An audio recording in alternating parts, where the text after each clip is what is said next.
menangisi, menyesali, bukan menyesali dosa, tapi menyesali nasib. 3 tahun ya. Belum dapat petunjuk Allah, terus beribadah. Setelah puncak baru memutuskan satu perkara. Kami memutuskan talak 3, putus hubungan dengan manusia. Saudara, tante, semua kerabat yang dekat, yang jauh, saya putuskan tidak mengenal. Dan tidak satupun saya meminta tolong mereka. Langsung membungkam diri di kamar. Listrik tidak bisa bayar 7 bulan. Orang kampung di Beratang mengatakan itu orang gila. Saya gak peduli. Saya keluar mau mati mau makan urusan saya, bukan urusan kamu. Dan saya tidak punya istilahnya gengsi. Merokok, saya ngambil bangkainya rokok di jalan tuh utis. Hujan lagi saya keringkan. Beli papirnya nggak bisa, pakai kertas koran.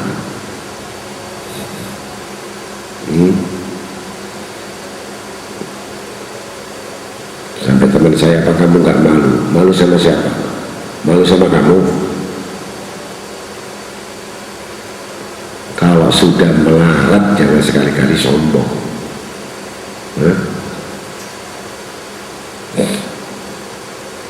Begitulah, baru setelah memutuskan perkara itu dengan hubungan pada manusia, turun ayat ini. Jelas di depan ibadah saya dari cahaya.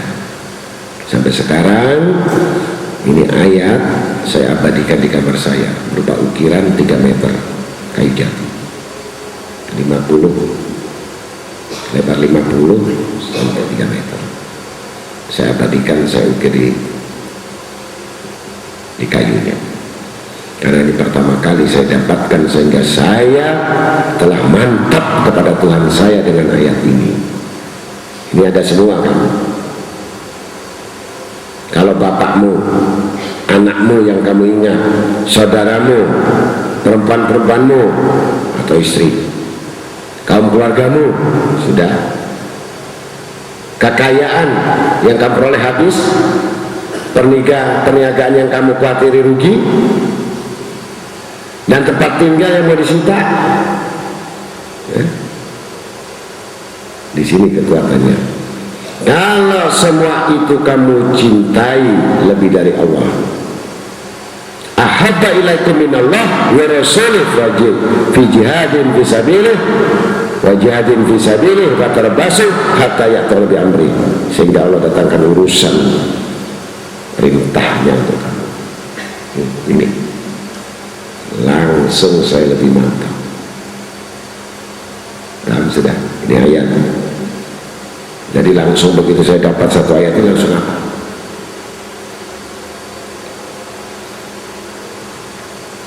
Itu yang namanya rezeki. Bukan rezeki gambarnya duit. Ini salah mengartikan rezeki itu.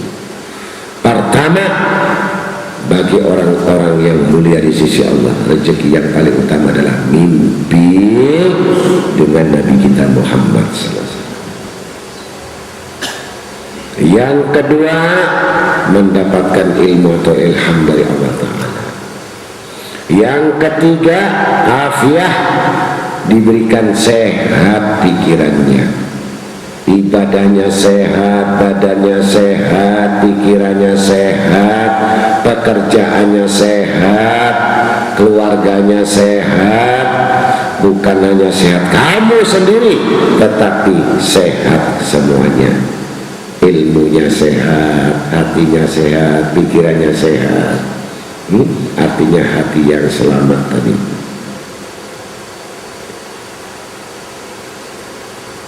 Yang keempat, udah jadi orang muslim yang awam saja, tergantung angin yang bawa. Kalau angin dunia agak enak, tinggalin, nggak masalah. Itu memang angin. Saya nggak bisa datang karena saya dinas di luar kota, nanti kan saya nggak bisa datang. Ya memang dia cinta. Kalau andai kata dia nggak cinta, nggak berangkat, Allah tidak akan memberikan izin kepadanya. Subhanallah. Man ahabba syai'an aksara min dzikrih. Kalau engkau betul-betul menginginkan Allah dan Rasul, niscaya tidak akan diberikan pekerjaan dan perbuatan yang jauh dari Allah. Tulis itu. Engkau mau berdusta kepada Allah, maka Allah akan buang kamu. Engkau sudah keinginanmu terhadap usaha itu, maka ambillah itu paket. Jangan kau dapat lagi ampunan dan dari ilmu yang aku dapatkan, yang aku berikan kepadamu. Tulis itu. Hadis sahih. Dan saya membuktikan barakah waktu kalau kita cinta kepada Allah dan Rasul, yang lainnya urusan dunia itu seakan-akan ditunda oleh Allah esok harinya, lusanya, 3 harinya. Tapi karena kita menginginkan dunia itu, maka sampailah kepada tujuan itu yang tidak kamu biarkan dan kami balas. Paham sih? Jangan coba-coba nipu Allah. Iya kan? Kalau nipu Allah gimana?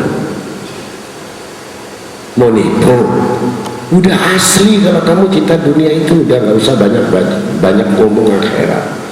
Iya kan? Kalau memang cinta, dia lebih kuat ini, karena ini yang bekal untuk menjamin aku di akhirat, sedangkan dunia ini tidak menjamin di akhirat. Yang sudah banyak riwayat, Amr bin As, Hatim al-Asam, lebih cinta Allah Rasulnya, maka kemuliaan dan derajatnya dia dapatkan daripada apa yang dia kerjakan. Paham sudah? Nah, itu memperbaiki akhiratnya, pasti kamu diperbaiki urusan dunia kamu. Akhirat gak diperbaiki, bagaimana mau jalan? Nanggung. Maka siapa yang ada pada sesuatu yang lebih dicintainya daripada Allah, maka hati orang itu sudah kategori orang yang sakit.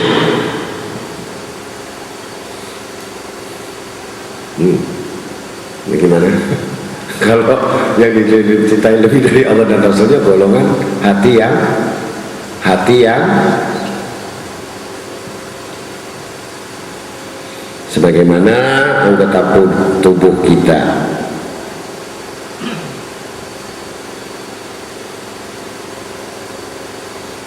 Kalau kita tunda makanan itu sakit perut nggak? Sakit, ya kan? Kalau nggak diisi, rohani kekuatannya cuma 2 jam.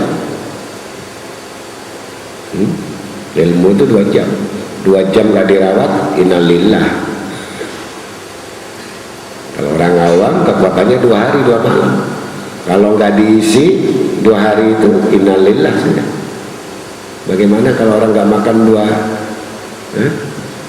hari? Terus bagaimana kalau orang yang gemuk itu, yang suka nyamil itu, kira-kira ditunda 5 menit? Yang suka makan tuh, ya, ditunda 2 jam. Bagaimana?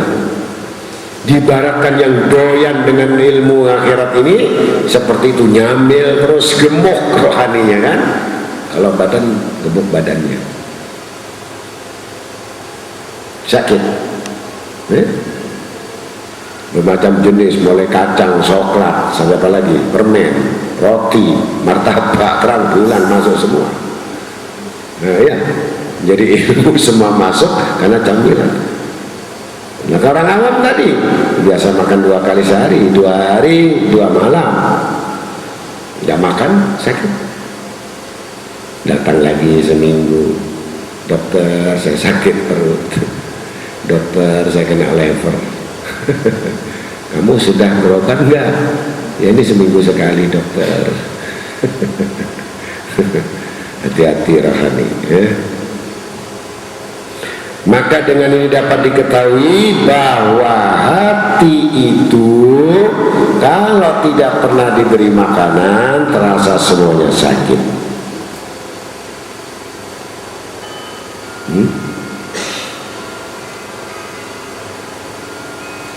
Dan yang lucu lagi, di antara penyakit-penyakit tidak diketahui bagi yang punya penyakit. Jadi kalau hatinya sakit ini nggak tahu. Ngerti? Nggak perlu obat. Memang udah sakit. Yaitu golongan orang-orang yang sudah meninggalkan sembahyang, meninggalkan puasa, ya, meninggalkan kewajiban. Ini orang sakit sudah. Yang sakit dia tidak tahu dirinya sakit ya ini.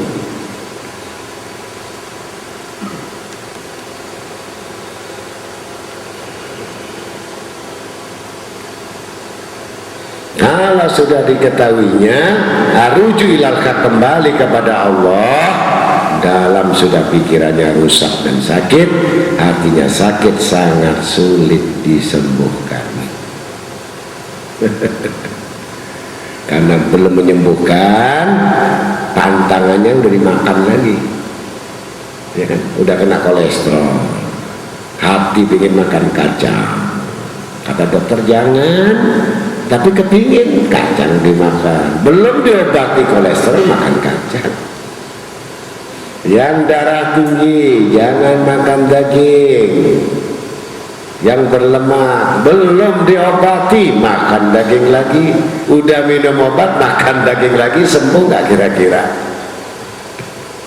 Apa yang mau disembuhkan tidak bisa disembuhkan karena sudah makanan itu kebutuhan si pelakunya yang berpenyakitan.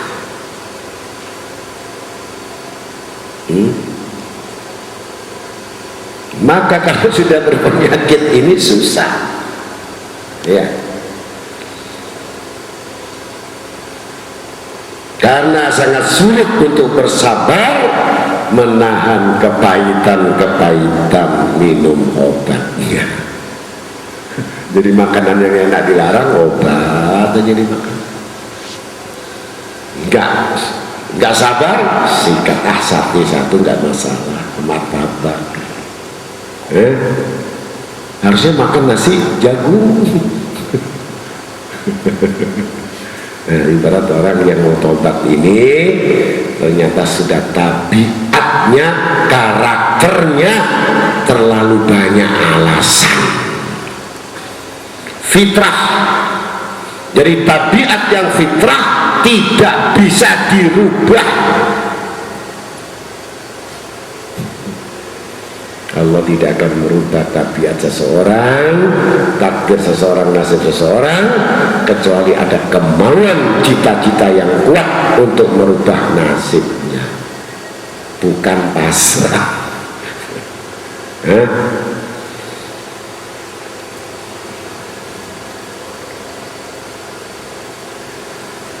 Karena obat itu berlawanan dengan keinginan hawa nafsu. Jadi kalah dengan hawa nafsunya semua, maka dia tidak bisa bergerak untuk berbuat kebaikan. Ya, kalau sudah dipaksakan untuk baik, ngantuk sudah. Udah dikit untuk baik, ketahuan sudah. Mau dikir panjang, nafsu sudah. Nggak ada alasan. Jadi kalau ngitung duit, lembur. Jam 1 sampai jam 10 siang suruh ngitung duit 1 karung. Apalagi ini untungnya separuh.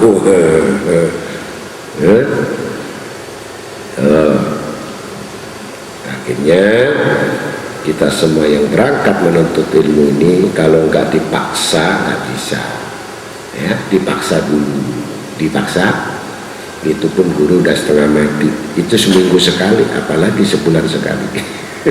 Seminggu sekali sudah setengah mati yang namanya guru ini. Tapi nggak apa-apa, kalau nggak gitu nggak ada syutingnya nanti. Yang nonton syuting ini kan bukan kalian, orang lain. Jadi yang lain yang nggak ngaji itu biar tahu nanti, kalian yang nggak pernah datang sama saya, karena saya ceramah di hadapan kamera, mudah-mudahan kamu mengaji. Begitu. Karena kamu tidak pernah mengaji, sedangkan yang ngaji tiap minggu aja masih bahlul, apalagi yang nggak ngaji. Begitu. Ya mudah-mudahan itu semuanya dapat petunjuk dari Allah Ta'ala. Ini tanda-tanda yang namanya asal usul penyakit. Perumpamaannya adalah makanan-makanan yang diperoleh dari anggota semua tubuh badan kita dan